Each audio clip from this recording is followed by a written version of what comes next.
Green Touch, a program for basic challenge. বিসমিল্লাহির রহমানির রহিম। আসসালামু আলাইকুম। হ্যালো ভিউয়ার্স, আপনারা কেমন আছেন? আই থিঙ্ক আপনারা অবশ্যই ভালো আছেন। আল্লাহ আপনাদের ভালো রাখুক, এটাই কামনা করি।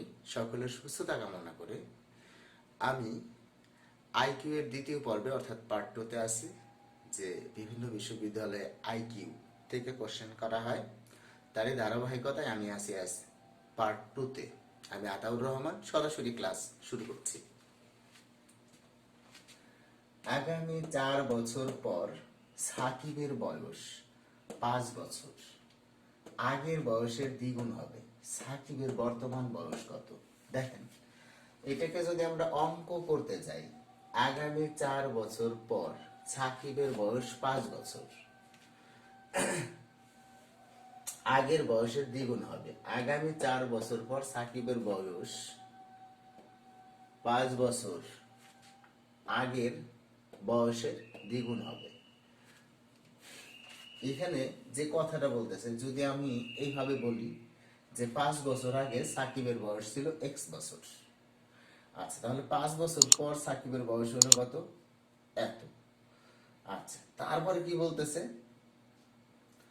আমি ধরে নিলাম, তাহলে এটা কিন্তু সাকিবের বর্তমান বয়স 5 বছর পর। আগামী 4 বছর, তারপরে আরো 4 যোগ হবে, সমান সমান বর্তমান বয়স। এখানে যে কথাটা বলতেছে, আগামী 4 বছর পর, এখন 4 বছর পর সাকিবের বয়স 5 বছর আগের বয়সের দ্বিগুণ হবে। 5 বছর আগের বয়সের দ্বিগুণ হবে, তার মানে 5 বছর আগের বয়স। ধরে নিতেছি সাকিবের 5 বছর আগে এক্স বছর ছিল, ঠিক আছে। এখন 5 বছর পরে ওর বয়স কি হয়ে গেল? বর্তমান বয়স হয়ে গেল। আচ্ছা, এরপরে দেখা যাইতেছে যে আরো 4 বছর, এখানে বলতেছে এখানে আরো 4 বছর যোগ করলে এটা 5 বছর আগের বয়সের দ্বিগুণ হবে। এইভাবে কিন্তু আসতেছে। তো এইখানে দেখা যাইতেছে, আমরা যদি এটা ক্যালকুলেশন করি, হবে 2x সমান সমান x প্লাস 9, বা 2x সমান সমান 2x মাইনাস x সমান সমান 9। সুতরাং x সমান সমান কত বছর? 9 বছর। আচ্ছা, এটা হলো সাকিবের 5 বছর আগের বয়স।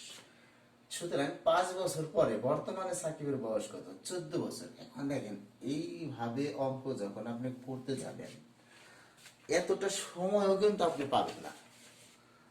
আর এতটা সময় যদি আপনি না পান, সেই ক্ষেত্রে এটা আপনার ব্রেনে ধরলেও আপনি কিন্তু, যদি এই ধরনের আইকিউ টেস্টগুলো সহজে ধরতে না পারেন, তাহলে কিন্তু পরীক্ষায় সফল হওয়াটা অনেকটাই কষ্টকর হয়ে যায়। এটি কিন্তু স্বাভাবিক।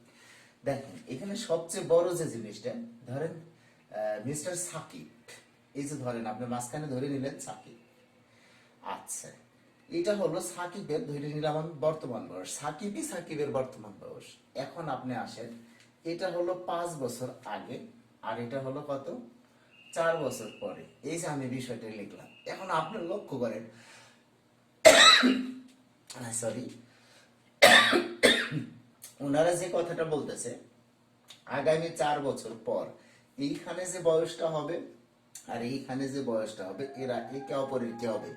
একে অপরের না, এইটার দ্বিগুণ কিন্তু এটা হবে। এটা কিন্তু বলতেছে। এখন আমরা একটু মেলায় দেখি। ধরে নিলাম সাকিরের বর্তমান বয়স 20 বছর, তাহলে 5 বছর আগে ছিল 15 বছর। আচ্ছা, আর 4 বছর পরে হবে 24 বছর। দেখেন, এটা কিন্তু এটার দ্বিগুণ না, এইটা কিন্তু এটার দ্বিগুণ না। সুতরাং সাকিবের বয়স 20 বছর, বর্তমান বয়স 20 বছর নয়। দেখেন কত সহজভাবে আমরা কিন্তু মেলাইতেছি। এরপরে ধরে নিলাম সাকিবের বর্তমান বয়স 14 বছর। সুতরাং 5 বছর আগে ওর বয়স ছিল কত? 9 বছর। 4 বছর পর বয়স কত হলো? 18 বছর। দেখেন, এই 18 কিন্তু 9 এর দ্বিগুণ। সুতরাং অপশন বি কারেক্ট। দেখেন, কোনো ব্যাপার না, কিন্তু এই ধরনের আইকিউ টেস্ট মিলানো কোনো ব্যাপার না, যদি আপনি একটু বুদ্ধি করে চলেন। কিভাবে কি করলাম দেখেন, কিচ্ছু না, আমি এখানে সাকিবের নিয়ে আসলাম, এটাই সাকিবের বর্তমান ধরে নিলাম। আর এটা হলো 5 বছর আগে, আর এটা হলো 4 বছর পরে। এখানে ওনারা কন্ডিশন বলতেছে 5 বছর আগে যে বয়সটা আর 4 বছর যে পরে যে বয়সটা, এটা হবে 5 বছর আগের বয়সের দ্বিগুণ। এই কিন্তু প্রশ্নটা করছে। তখন আমরা সরাসরি অপশনে চলে গেছি। অপশনে যে প্রথমে দেখছি হলো 20 বছর, মিলাইলাম। আচ্ছা, 5 বছর আগে কত ছিল? 15 বছর। 4 বছর পরে কত হবে? 24 বছর। 24 কিন্তু 15 দ্বিগুণ নয়, সুতরাং এটা কারেক্ট না। অনুরূপ ভাবে পরে আমি 14 মিলালাম। 14 মিলাতে যে আমি কি করলাম?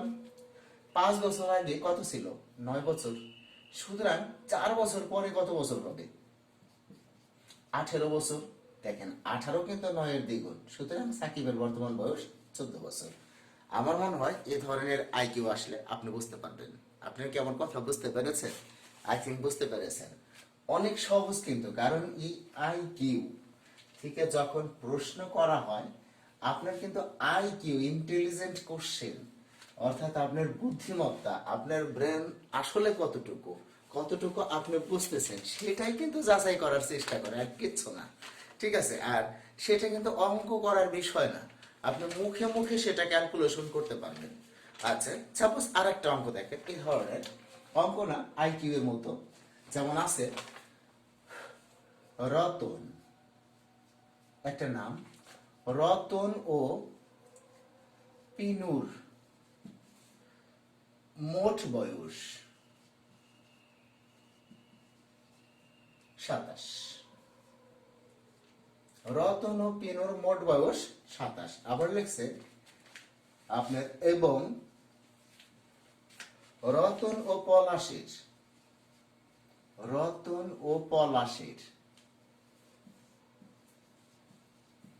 মোট বয়স, এখানে লিখছে 38।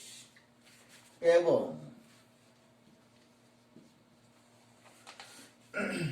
পিনু ও পলাশের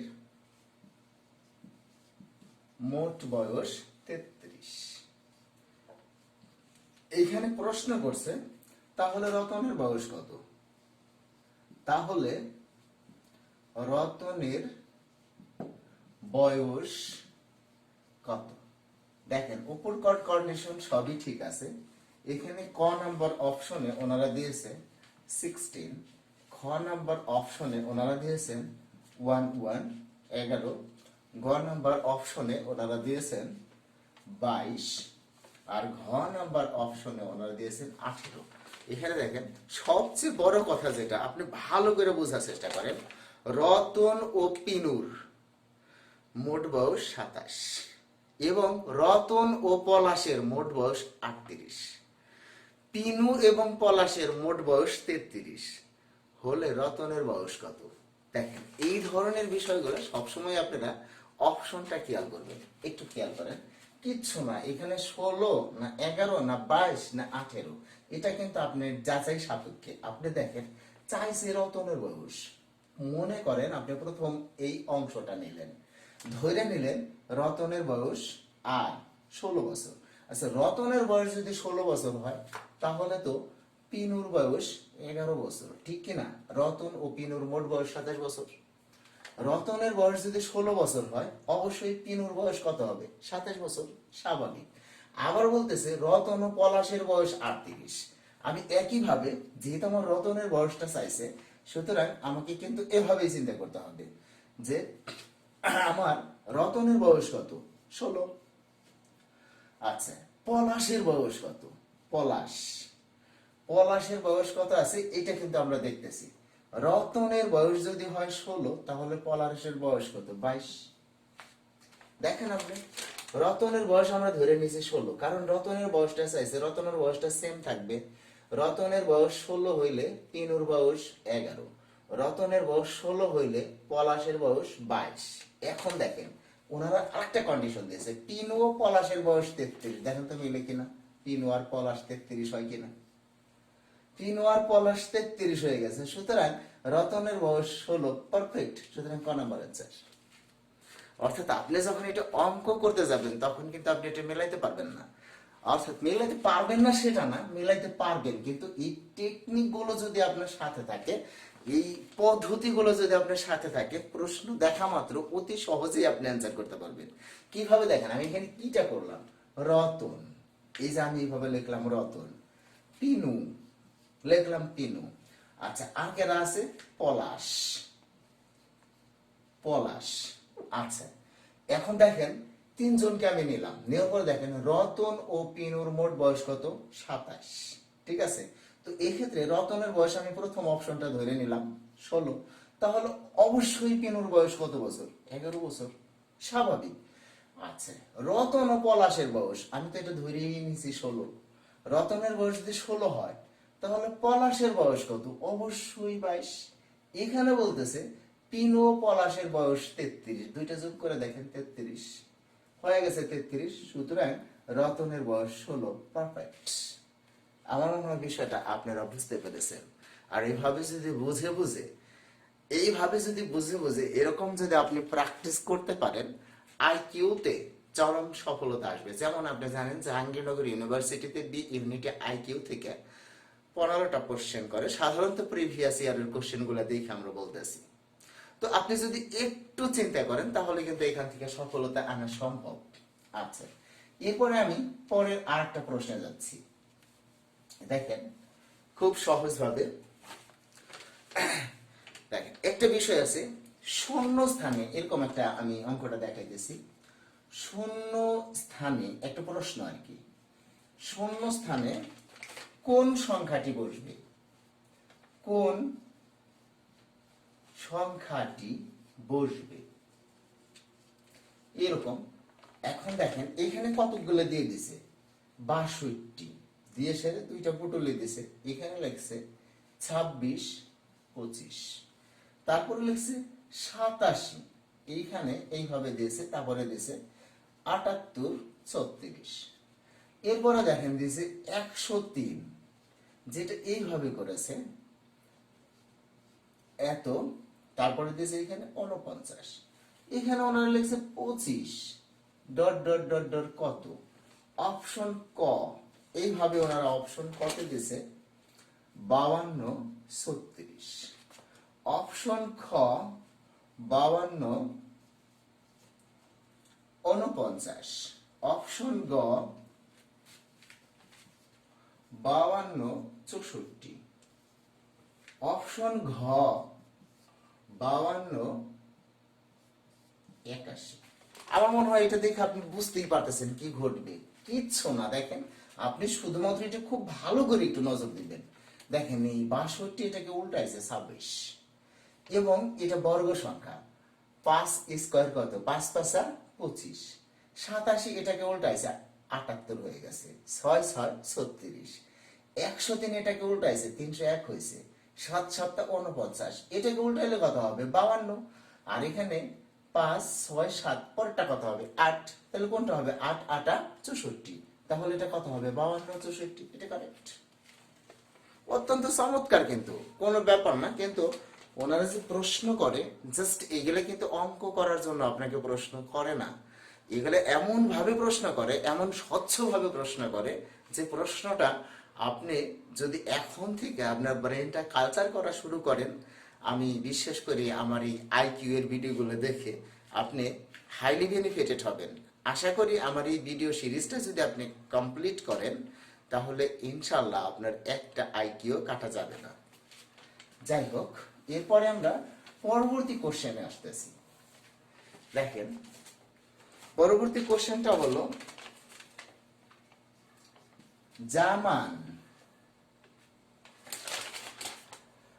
এই যে জামান সাহেব, জামান হলো সুমন ও রিঙ্কির পিতা, রিঙ্কির পিতা মানে বাবা, মানে আব্বু। সুমন, লক্ষ্য করেন, সুমন জামানের ছেলে,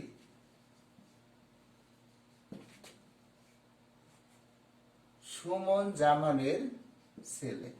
এখানে বলতেছে জামান হলো সুমন ও রিঙ্কির পিতা, সুমন জামানের ছেলে, কিন্তু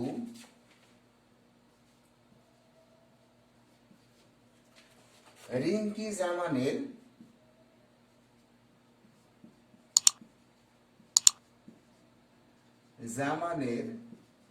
ছেলে নয়।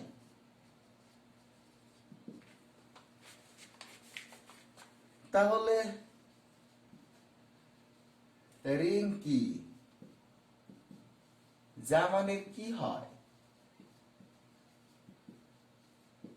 আমার মনে হয় এখানে অপশনেরও দরকার নাই, দেখেন জামান হলো সুমন ও রিঙ্কির পিতা। আপনি দেখেন এই যে জামান বড়কে সবসময় ডাইনে রাখবেন, সুমন আর হলো রিঙ্কি। আপনি কি বুঝতেছেন না? রিঙ্কি নামটাই তো মেয়ে আর সুমন নামটাই তো ছেলে।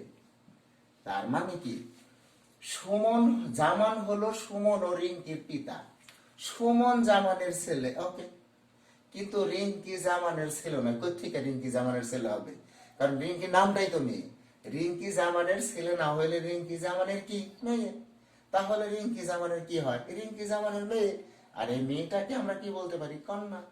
অপশনে থাকতে পারে জামাই, অপশনে থাকতে পারে কন্যা, অপশনে থাকতে পারে মেয়ে, সরি স্ত্রী, অপশনে থাকতে পারে এই ধরনের, থাকতে পারে মা, অপশনে থাকতে পারে ভাগ্নি। কিন্তু আপনি তো বুঝতেছেন জামান হলো সুমন ও রিঙ্কির পিতা, অর্থাৎ সুমনের বাবার নাম জামান, রিঙ্কির বাবার নাম জামান।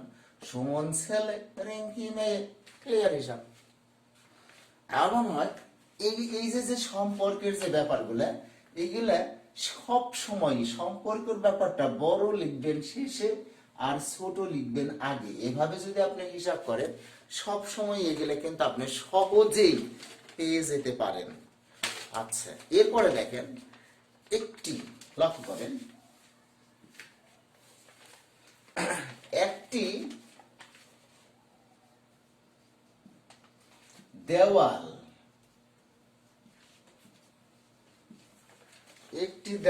ঘড়িতে যখন 3টা বাজে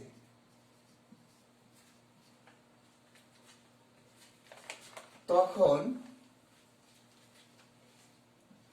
ঘন্টার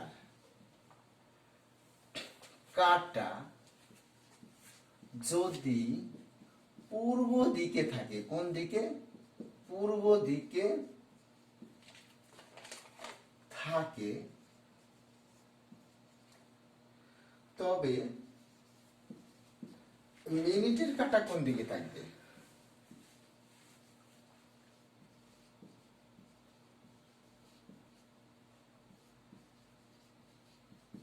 কোন দিকে থাকবে? আচ্ছা, টাইম প্লিজ। আমরা এখানে টাইম নিয়ে আলোচনা করতেছি। একটি দেওয়াল ঘড়িতে যখন 3টা বাজে তখন, একটা দেওয়াল ঘড়িতে যখন 3টা বাজে তখন ঘন্টার কাঁটা যদি পূর্ব দিকে থাকে তবে মিনিটের কাঁটা কোন দিকে থাকবে? আচ্ছা, আমি আপনাদেরকে এখানে দেখেন অপশনে ওনারা দিয়ে দিছে যে পশ্চিম। স্বাভাবিক 4টা দিকে দেবে, পশ্চিম, উত্তর, আচ্ছা পূর্ব, দক্ষিণ। এভাবেই কিন্তু স্বাভাবিক, পূর্ব, দক্ষিণ। আচ্ছা, এই যে আমরা দেখলাম। এখন আপনি দেখেন আমরা একটু দেওয়াল ঘড়ির দিকে তাকাই। এই যে ধরেন আপনার, আমি আবার সমস্যা, ভালো অঙ্কন করতে পারি না। আচ্ছা, এই যে ধরেন একটা দেওয়াল ঘড়ি, আপনি বুঝতে পারতেছেন এখানে হলো 12টা আর এখানে হলো 6টা। সাধারণত আমরা দেওয়াল ঘড়িতে যা দেখি এখানে 3টা আর এখানে কয়টা? 9টা। সাধারণত এইভাবে কিন্তু আমরা দেওয়াল ঘড়িটা, আপনি যে কোনো দেওয়াল ঘড়ির দিকে আপনি তাকাই দেখবেন, দেখেন যখনই আপনার ঘন্টা হবে, যদি আপনি মনে করেন যে 3টা বাজে, তখন অবশ্যই মিনিটের কাঁটাটা 12টা বরাবর থাকবে আর ঘন্টার কাঁটা 3টা বরাবর থাকবে। যদি ধরেন 5টা বাজে, সুতরাং ঘন্টার কাঁটা কি থাকবে? 5টা বরাবর, আর মিনিটের কাঁটা থাকবে কয়টা বরাবর? 12টা বরাবর। সবসময় একই নিয়ম। কিন্তু ধরেন আপনার 8টা বাজে, ঘন্টার কাঁটা 8 বরাবর থাকবে আর মিনিটের কাঁটা থাকবে কি? 12টা বরাবর। অর্থাৎ প্রতি ঘন্টা যখন সম্পন্ন হয় মিনিটের কাটা তখন 12টায় যে শেষ হয়, এটাই কিন্তু নিয়ম। সো আপনি এখন লক্ষ্য করেন, এই 3টা বাজে, এটা ঘন্টার কাটা, তাহলে অবশ্যই এটা মিনিটের কাটা। এটা যদি ঘন্টার কাটা হয় তাহলে মিনিটের কাটা কোন দিকে? উপরের দিকে। আপনি মানচিত্রের মতো চিন্তা করবেন, এই দেওয়াল ঘড়িটাকেও কিন্তু মানচিত্রের মতো চিন্তা করবেন। যেমন আপনি লক্ষ্য করেন, মানচিত্রের যে সাইডটা, উপরের দিকটাকে বলা হয় উত্তর দিক, নিচের দিকটাকে বলা হয় কি? নিচের দিকটাকে বলা হয় দক্ষিণ দিক, আর ডান পাশটাকে বলা হয় পূর্ব দিক, বাম পাশটাকে বলা হয় পশ্চিম দিক। এটা কিন্তু স্বাভাবিক, এটা মানচিত্রের বৈশিষ্ট্য। আপনি এটা মনে রাখবেন কেমনে? যখন আমরা মারা যাই তখন আমাদেরকে যখন কবর দেওয়া হয়, কবর দিলে দেখবেন যে আমাদের মাথাটা দেওয়া হয় উত্তর দিকে, পাটা দেওয়া হয় কি? দক্ষিণ দিকে। সুতরাং আপনার মাথাটা কোন দিকে আছে? এখন উপরের দিকে আছে। তাই ওই অনুসারে আপনি মনে রাখবেন, উপরের দিকটা হলো উত্তর দিক, নিচের দিকটা দক্ষিণ দিক, আর ডান পাশের যে দিকটা এটা হলো পূর্ব দিক, বাম পাশের দিকটা হলো পশ্চিম দিক। Very nice. তাহলে আপনি দেখেন এখানে বলছে যে একটি দেওয়াল ঘড়িতে যখন 3টা বাজে, তাহলে এটা ঘন্টার কাটা। তখন ঘন্টার কাটা যদি পূর্ব দিকে থাকে, এটা তো পূর্ব দিকে, পূর্ব দিকে থাকে, তবে মিনিটের কাটা কোন দিকে থাকবে? উপরের দিকে, 12টার দিকে। তাহলে কোন দিক? উত্তর দিক। দেখেন এটা কিন্তু আইকিউ, আপনাকে প্রশ্ন করা হয়েছে, এই হলো বিষয়টা, আর কিচ্ছু না। তো যাই হোক, আজকে এ পর্যন্তই। সবাই ভালো থাকেন, সুস্থ থাকেন, এই কামনায়। আল্লাহ হাফেজ।